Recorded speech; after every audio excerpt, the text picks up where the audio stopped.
Hello, good morning, dear students. Now let us continue with the chapter. The jinn remonstrated with the camel who said hump.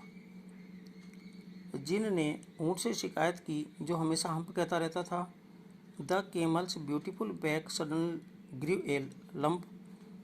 ऊँट की सुंदर पीठ पर एक उभार सा बन गया. Which was the camel's hump, जो ऊँट का हम्प था.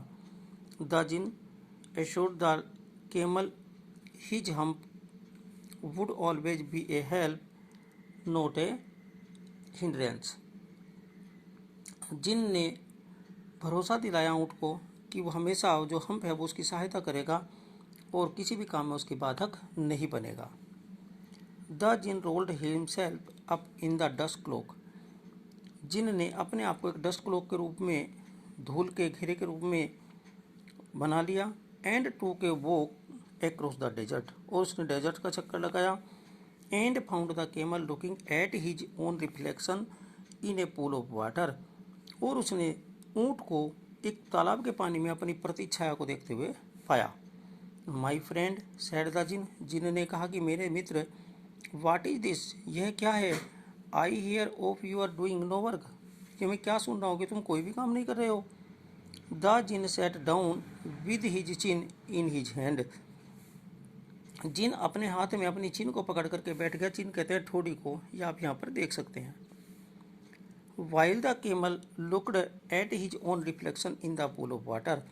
जबकि ऊँट पानी के तालाब के पानी में अपनी प्रतिछाया को ही देखता रहा. You have given the 3 extra work even since Monday morning. तुम्हें मंडे मॉर्निंग से 3 एक्स्ट्रा काम दिए गए हैं. All on account of your idleness. तुम्हारे आलसीपन के कारण, तुम्हारे नकारेपन के कारण ये तुम्हें तीनों काम दिए गए हैं. Sad the jinn. जिन ने कहा. And he went on thinking with his chin in his hand. और वो अपनी चिन को अपने हाथ में पकड़ करके बैठा रहा और सोचता रहा. Hump said the camel. ऊँट ने कहा hump. I should not say that again if I were you, said the jinn. जिन ने कहा कि अगर मैं तुम्हारी जगह होता तो मैं कभी भी ये ना कहता. You might say it once too often. Often कहते हैं अक्सर. तुम इसको अक्सर कहते रहते हो या तुम इसे पहले भी कई बार कह चुके हो. I want to work. मैं काम चाहता हूँ, मुझे काम चाहिए. And the camel said humph again. और ऊँट ने फिर से कहा hump.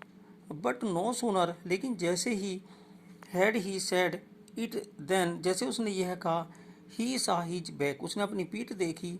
That he was so proud of. जिसे उस पर बहुत गर्व था. Puffing up into a great big hump. जो फूलती गई और एक बड़े हम्प के रूप में बन गई. नेक्स्ट वीडियो में ये स्टोरी कंप्लीट करेंगे. इसको आपको ध्यान से पढ़ना है. Thank you.